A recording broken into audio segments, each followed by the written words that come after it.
चलो मैं तुम्हें डॉक्टर के पास ले चलती हूँ। जी मामा। अरे तुम। अस्सलाम वालेकुम। वालेकुम अस्सलाम। आप लोग नाश्ते पे नहीं आए? नीचे नाश्ता लग गया है। आए दिल साहब, नाश्ता करते हैं। मुझे भूख नहीं है।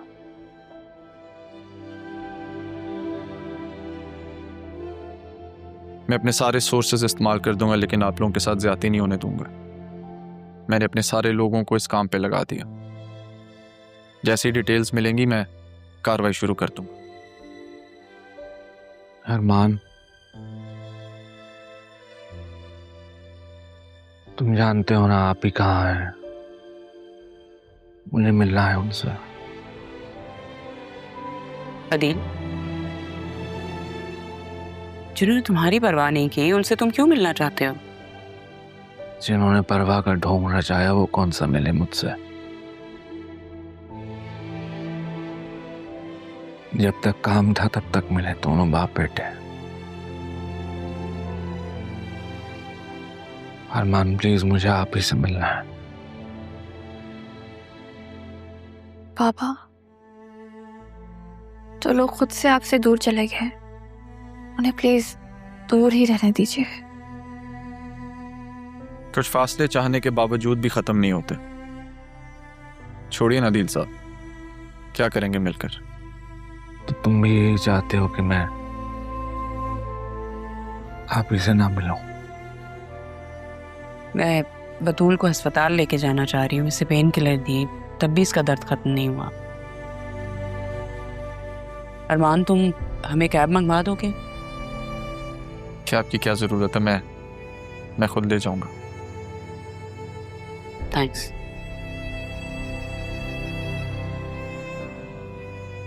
ठीक है, मैं चेंज कर रहा हूँ, आप आ जाइएगा।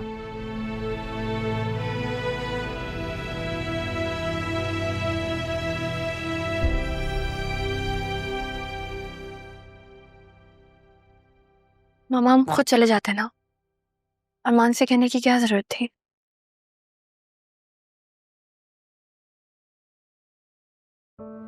अरमान, इसके एक्सरे जरूर करवा लेना। I just need to make sure कि कोई फ्रैक्चर ना प्लीज। ओके?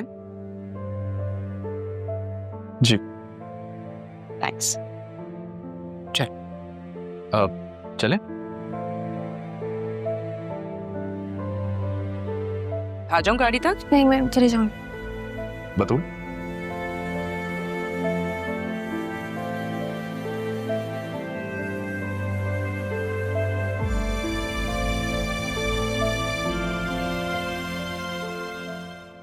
वैसे बेटा अरमान का शुक्रिया तो बनता है। ठीक है, आप जाके कर दिएगा। तुम नहीं चलोगी?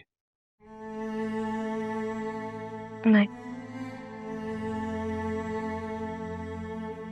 अबू, उस दिन आप उस दिन होटल सिद्रा के लिए आए थे। आप वहाँ क्या कर रहे थे?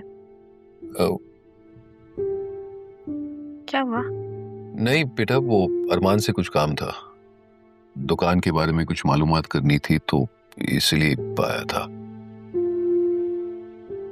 शायद सिद्रा मेरे जाने के बाद पहुंची होगी।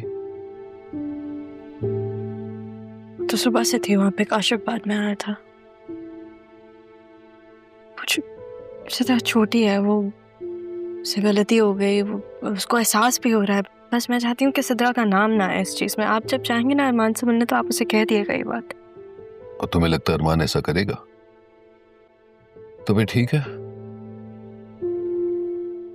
तुम भी मेरे साथ चलो, तुम ही उससे कह दो। देखते हो।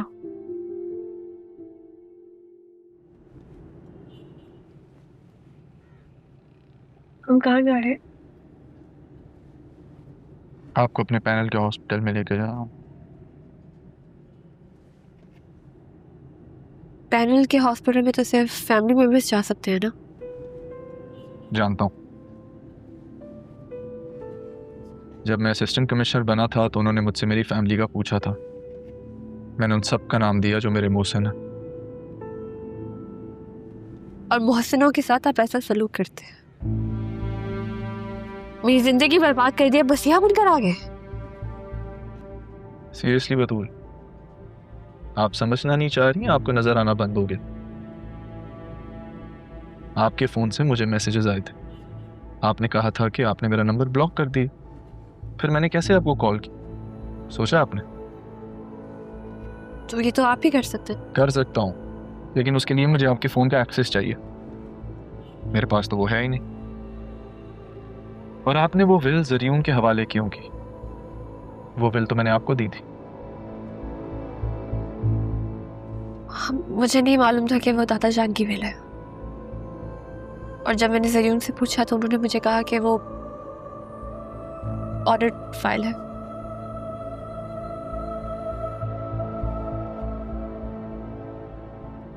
और आपको अब भी मैं गलत लग रहा हूं। जल्दी से ठीक हो जाए, आपको मिलवाना किसी से।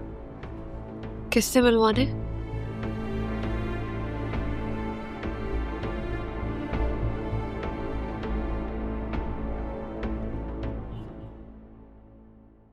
अदील भाई, क्या हुआ? आप ठीक है? यहाँ क्यों खड़े हैं? हाँ जैनब भी मैं ठीक हूँ। वो डॉक्टर ने कहा था कि वॉक करनी है, तो उस वजह से। चले, ये तो अच्छा है।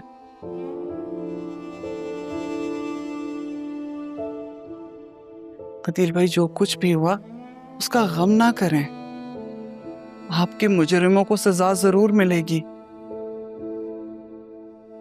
जिन्होंने ये सब कुछ किया है वो कभी सुकून से नहीं रह पाएंगे। बहुत मुश्किल होगा जैनब भी, फिर से ये सब कुछ। मैं कह रही हूँ ना, आप परेशान मत हो। अरमान ने कहा है ना, वो ये सब कुछ देख लेगा। करने वाले ने तो अपना काम कर दिया। हैरान तो मैं इस बात पे हूँ, आपने उन पे इतना अंधा भरोसा क्यों किया? जैनब भी कैसे मैं यकीन नहीं करता। जरियून और वसीम ने नकाब ही ऐसा चढ़ाया हुआ था।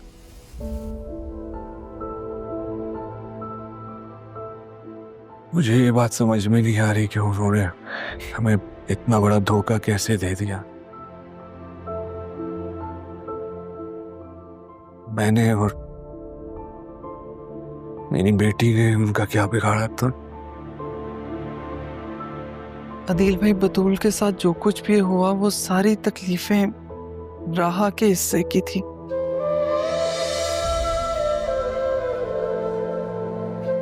समझ नहीं आती खुशी मनाएं कि राहा तो बच गई, या इस बात का गम करें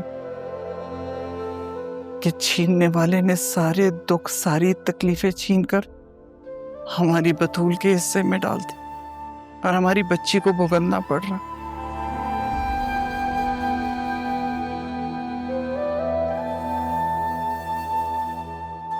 लेकिन आप परेशान मत हो, अल्लाह सब ठीक कर देगा इंशाअल्लाह। मैं जरा जी जनाब।